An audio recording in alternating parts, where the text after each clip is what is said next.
Hello my YouTube family, welcome to the channel. This is a home to all moms and you are highly welcome to this channel. I'm glad to see you here. I'm Ruby if it's your first time to be here.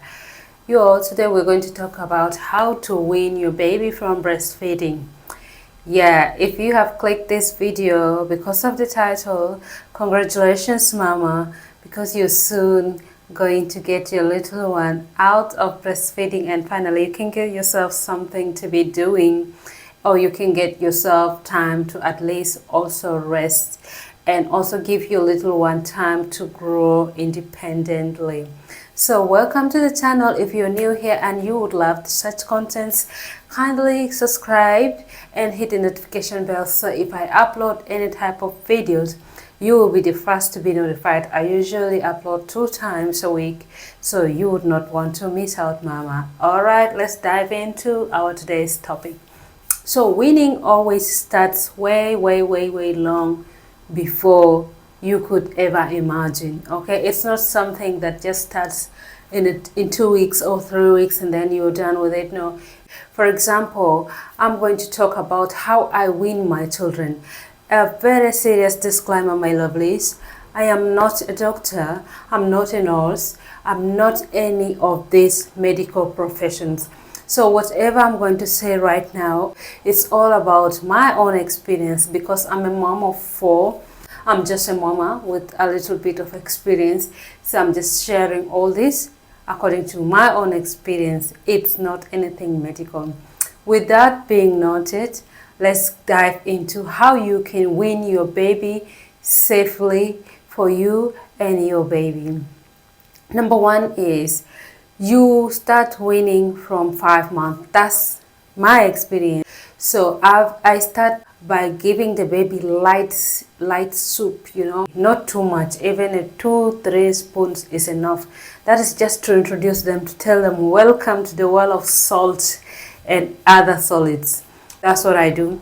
And then if I got to the 6th month, I usually give them solids like mashed potatoes, mashed avocado, mashed banana, and your favorites, your favorite foods that you would like to give your baby, and some cereals. So I give it to them and they will be eating it. Like, it helps them understand that there's something aside milk. Keep them on those solids until when they reach around 9 months. So when they reach 9 months, I introduce them to real foods from being eaten by real old people. That's rice, and sometimes we have ugali, we call it poshet, and any other food being eaten by elderly people, I introduce it to them. But make sure that when they are eating, they are highly supervised at every single minute because they may get choked. They have a little throat. It's not a grown and a strong throat like ours. So you have to be supervising them at every minute that they are eating. You don't have to leave them alone. Okay, now we're going to the real hardest part of the weaning, and that is stopping the baby from breastfeeding. So this is something that needs a lot of effort, mentally, emotionally, financially, and everything. So let me first talk about financially. Financially, you make sure that you have stocked enough food for the baby to eat once he or she is being stopped from breastfeeding. Don't let the baby go hungry at any point. So you have to stock enough food. You have to stock enough bottled milk if you're going to also use bottled milk after weaning your baby from breastfeeding.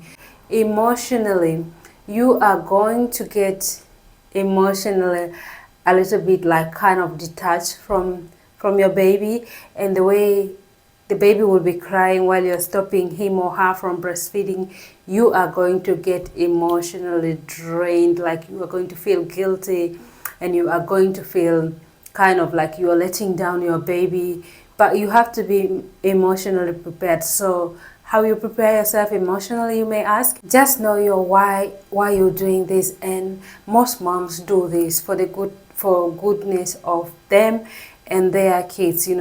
If you don't do it now, you will eventually do it later. You may say your baby is still little and all that, and you may just want to wait until maybe they understand enough They'll never understand enough because the breast milk is so sweet that no baby would want to leave it unless you just leave the baby to breastfeed till the time when he or she is around 6 years, when you can get a chair and tell them, sit down here, let's talk about this. So you have to know that your baby is going to cry, your baby is going to feel sad. You are also going to miss that connection, that bonding when you put your baby all around you and you're breastfeeding the baby. There's that kind of bond, that kind of connection. You are going to miss it. So just know that it is okay and both of you will be all right. There is other ways that you can bond, which is not through breastfeeding. There are so many other ways. You can give that baby a cuddle. You can do the kissing, the hugging, the running around. All these are ways of making love with your little one. So be emotionally prepared and you will be all right, mama. Mentally is almost like the emotional part. Mentally you have to be strong.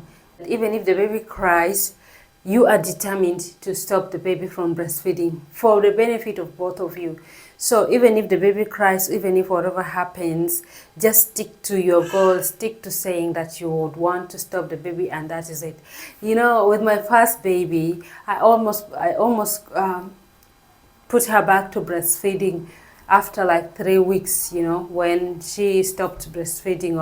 Another thing is you should start weaning on a good times. Good times, I mean, when you're not in holidays, when you're not planning to go visit relatives, that will cause irritation to the baby because a new environment would make the baby uncomfortable. So you should wean at your comfort zone and the baby's comfort zone, which is your home that the baby is used to. Another thing is you should never wean when your baby is sick or irritated by something, maybe teething or something. You should wait until your baby is absolutely fine. That's when you will start weaning, because you can't let the baby go through two pains, like pain from sickness and pain from emotional detachment and all that. And this is how you will have to start stopping your baby from breastfeeding. First, you have to do it gradually. Don't just like wake up one day and be like, boom, my baby's not going to breastfeed, and you just stop the baby right there. It's going to cause a shock on the baby, and you will not like it because the baby will be crying and you will not like it. So if you usually breastfeed 4 times a day, include maybe with the support of the foods that your baby is eating, so you have to reduce it to 3. You will be breastfeeding your baby 3 times instead of 4 times a day. Do that for 2 weeks or 1 month, and then after another month you reduce it to 2 times a day, and then the next month you make it like 1 time a day. If your baby breastfeeds, if your baby doesn't breastfeed at night, it's all right. If he sleeps throughout the night, it's okay. But if he doesn't sleep throughout the night, that's the same thing that you should do. Reduce the feeding gradually, because that will register into his or her brain that you don't have to be breastfeeding every time, but you can still survive and be all right.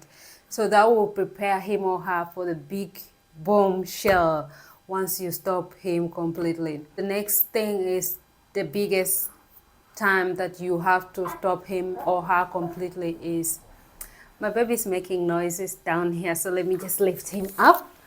Hey there, say hello. Say hello, my people. Are you talking about weaning? I'm still too young. Stop talking about that. That topic gives me anxiety. I don't like it. All right.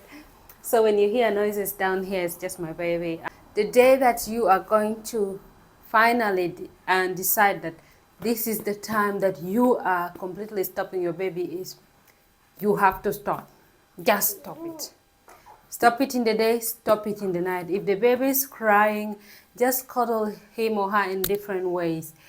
If you are co-sleeping with your baby, I had my first baby back home in Africa, where the baby sleeps with the moms on the bed. So what I usually do is I put on a turtleneck to bed. You know, the baby will be putting his hands all over. If you're dressed in a cloth like this, whereby your breast or your boobs are so accessible and so visible to the baby, that will be tempting for the baby, you know. That will be tempting for him or her to put his hand or to put her hand and to try to breastfeed.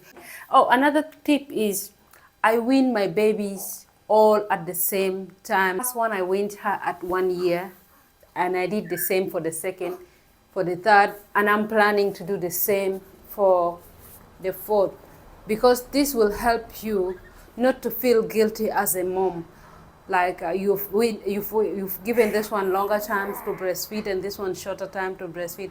So I usually like to balance them up, and I give them 1 year for each, unless, I'm not saying it's a must, unless if the baby is sick or if there's any other condition that is stopping you from doing it at the same time, then you can carry on, mama.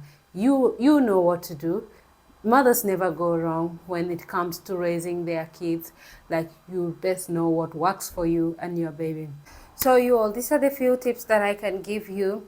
If you are planning to wean your baby, or if you have ever weaned your baby, let me know in the comment section below how you've done that, and was it successful, and how did you feel emotionally.